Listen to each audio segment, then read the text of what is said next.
आप सभी भक्तों को बहुत बहुत जय श्री राम। इस समय एक विषय चल रहा है शिव पुराण के वक्ता प्रदीप मिश्रा जी के द्वारा, जिन्होंने मां राधा रानी के विवाह के विषय में चर्चा छेड़ी है और उन्होंने तर्क दिया है कि ब्रह्म वैवर्त पुराण में ऐसा ऐसा लिखा है। आप कथा कर रहे हैं शिव पुराण की, तो अन्य पुराणों का उदाहरण दें या ना दें, लेकिन शिव पुराण तो पढ़ें। शिव पुराण के रुद्र संहिता पार्वती खंड के दूसरे अध्याय में स्पष्ट उल्लेख है कि पितरों की 3 कन्या हैं, मैना, धान्या और कलावती, और इनको वरदान प्राप्त हुआ ऋषियों के द्वारा, सनत कुमार ऋषियों के द्वारा, कि मैना की पुत्री पार्वती होगी और इनका विवाह भगवान शिव के साथ होगा, इनके जमाई शिवजी बनेंगे।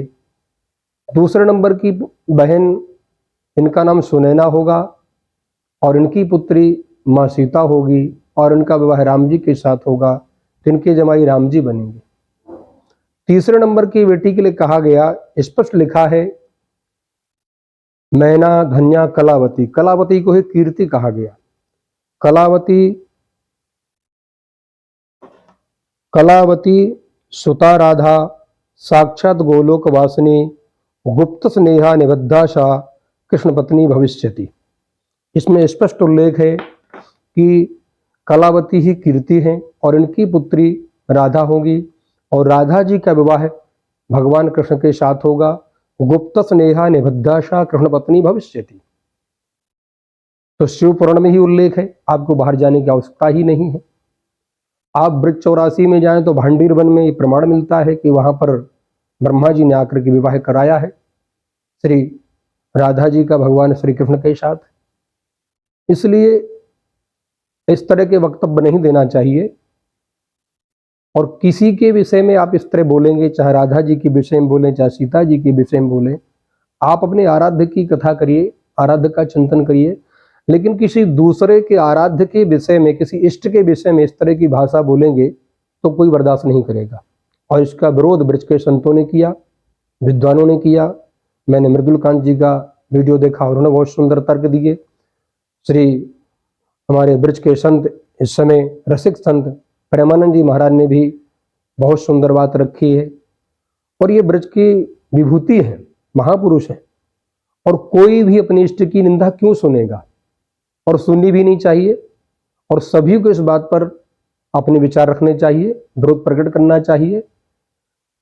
और इसलिए कहा गया भागवत महापुराण में कि वक्ता को क्या बोलना, क्या नहीं बोलना, वक्ता कैसा होना चाहिए।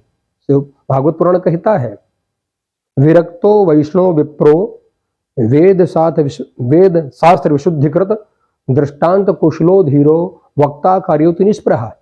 वक्ता को विद्वान होना चाहिए, बात अपनी शास्त्र सम्मत रखनी चाहिए, और उदाहरण भी दे तो शास्त्र सम्मत दे। और जरूरी नहीं कि सारे शास्त्रों के उदाहरण दिए ही जाएं, क्योंकि व्यास पीठ पर बैठने वाले व्यक्ति को इतना विवेक होना चाहिए कि कौन सी विषय वस्तु हमको बोलनी है, कौन सी विषय वस्तु नहीं बोलनी है। क्योंकि आज का श्रोता वर्ग है, उसके अंदर इतनी क्षमता नहीं है कि आप सारे विषय दे तो आपकी वस्तु को ग्रहण कर ले। कुछ चीजें ऐसे हैं, कुछ रहस्य गुण है जो केवल वक्ताओं को, विद्वानों के बीच में बैठकर चर्चा करना चाहिए गोष्ठी के माध्यम से, लेकिन इस तरह मन से प्रस्तुत नहीं करना चाहिए। क्योंकि आजकल के श्रोता तो पता नहीं कहां से क्या विषय को लेकर और क्या सोचने लग जाते हैं। आपके इतने अनुयायी हैं, आप इस तरह बोलेंगे तो लोग क्या सोचेंगे राधा जी के विषय में। वैसे भी हमारी सनातन धर्म के ऊपर लोग कितनी टीका टिप्पणी करते हैं, फिल्मी दुनिया के लोग क्या क्या बोलते हैं। किसी ने कहा कि वो और करे तो रासलीला, हम करें तो करेक्टर ढीला। ये हमारे देवताओं पर, हमारे सनातन धर्म पर लोग कितनी टीका टिप्पणी करते हैं, और आप जैसे वक्ता उनको और मौका दे रहे हैं इस तरह बोलने के लिए। इसलिए आपका अपराध क्षम्य है, अक्षम्य है, आपने अपराध किया है। इसलिए आपको विद्वानों के सामने बैठकर अपनी बात रखनी चाहिए, और जितने भी हमारे ब्रज के संत महापुरुष विद्वान हैं, और राधा रानी के चरणों में जाकर माफी मांगनी चाहिए। इसमें कोई ईगो का विषय नहीं है, आपको अपना ईगो त्यागना चाहिए और सभी से निवेदन है, आग्रह है कि जो विद्वानों ने बात कही है पहले उनकी पूरी बात सुनी जाए। बहुत से लोग टीका टिप्पणी करते हैं, बहुत से लोग कहते हैं आप एक दूसरे की निंदा कर रहे हैं। निंदा नहीं कोई कर रहा है, लेकिन यदि कोई गलत बोलेगा तो उसकी बात को यदि वो प्रमाणिक नहीं है, शास्त्र सम्मत नहीं है, तो जो विद्वान है, शास्त्र के ज्ञाता, वो तो अपनी बात रखेंगे ना।